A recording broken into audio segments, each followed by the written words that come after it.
much bigger than me, and I can't run from it. This is a role you were born to play. Let's talk about the film Apartment 7A, which is the new film that is supposed to be a prequel to the film Rosemary's Baby, which is by far probably one of the most influential films in horror.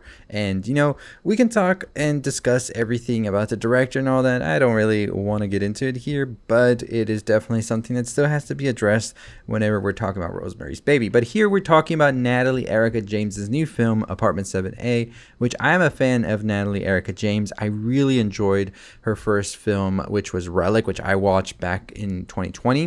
This is a new film starring Julia Garner. You have Diane Weiss, James Struge, Kevin McNally, and a ton of other people here that are just great. And that's how I'll start off. They are great. So this film is going to have its world premiere today at Fantastic Fest, and then it will be coming out on video on demand, Paramount Plus, on September 27th.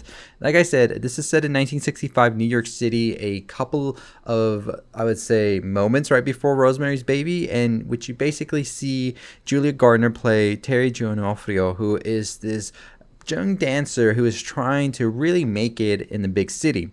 She meets an elderly couple. Life completely changes. I won't get into much more about the plot except for a couple of key points when I talk about the review.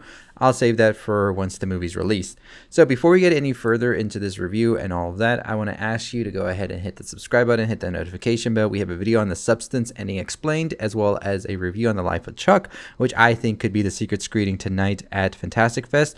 But let's get into my thoughts and opinions on this movie. First and foremost, I want to highlight Julia Garner. I think Julia Garner is such a great actress, and I think that she definitely is building a great foundation.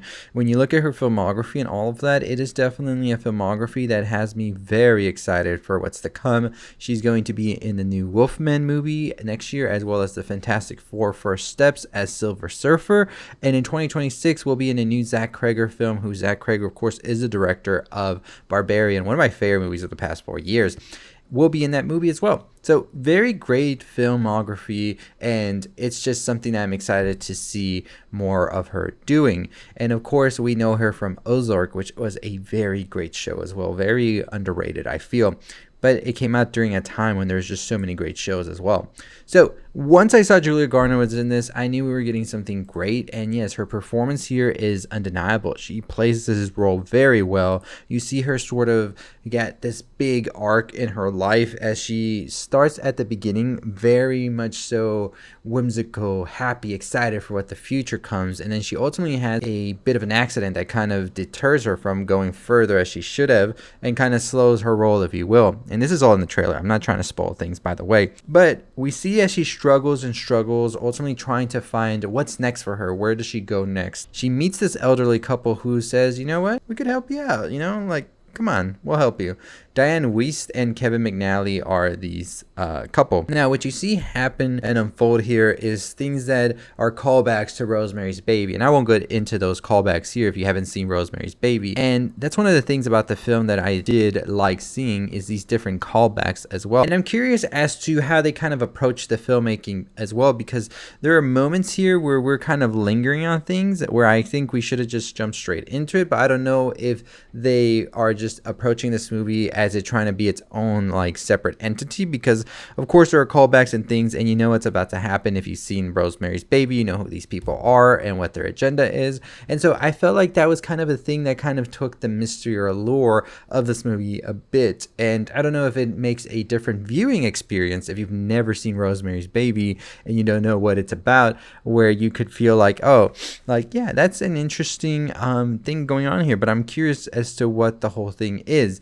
And this is reminding me of another film that came out this year, which is still in my top 10, is The First Omen, where I think The First Omen really had a great approach. But I think the thing with The First Omen and Apartment 7A is that I feel like Rosemary's Baby is such an untouchable like horror film that anything that would come after or before it or is in its world is kind of going to always be overshadowed. Whereas I think The Omen is a great film. I'm talking about the 70s film, but I think that there is always a room to improve it as well, where I think the first Omen really went further with it in a great way. And so that kind of got me thinking about this film even more, was that I felt like Apartment 7A was so contained to try to tell just this prequel story that it didn't try and sort of expand more of the lore and be its own thing as well. It just tried to stay in the parameters of Rosemary's Baby.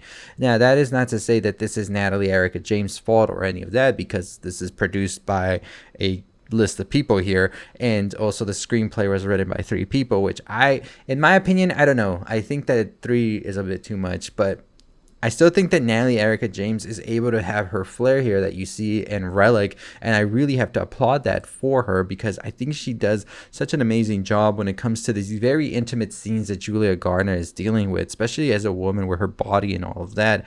There is just such a presence that Julia Garner has in the way that frames are shot, the way that things are lit as well, especially in this third act. I think that's where the film really shines a lot, and it's really like, where was this in the other 2/3, you know?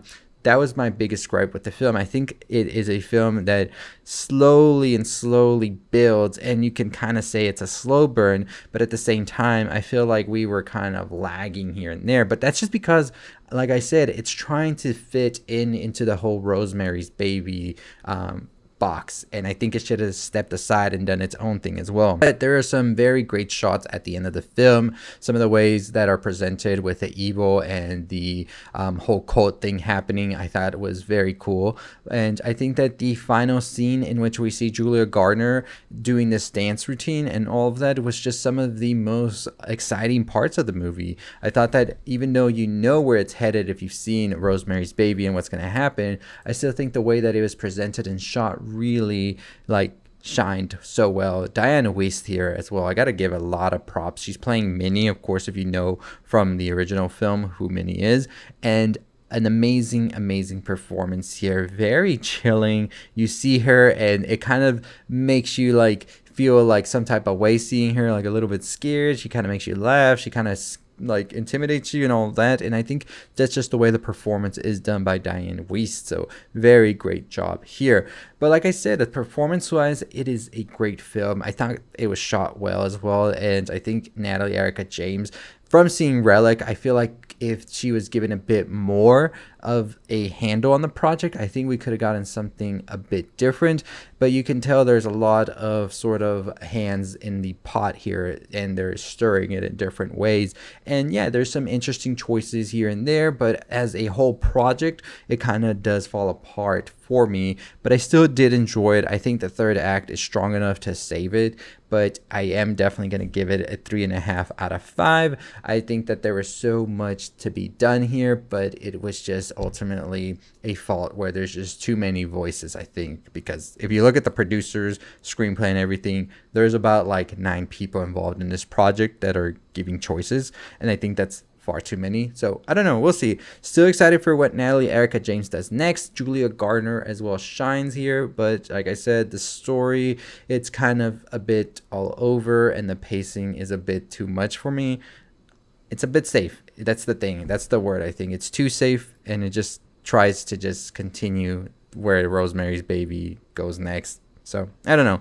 You let me know your thoughts and opinions once you watch this movie, if you enjoyed it or not. I just was having higher expectations, I feel, and I just feel like the first Omen is a good sort of like way to see how you continue a legacy. And I think Apartment 7A is choosing to go to safer route, which isn't a bad thing, but at the same time, it's just a safer route. So it's just okay. I don't know.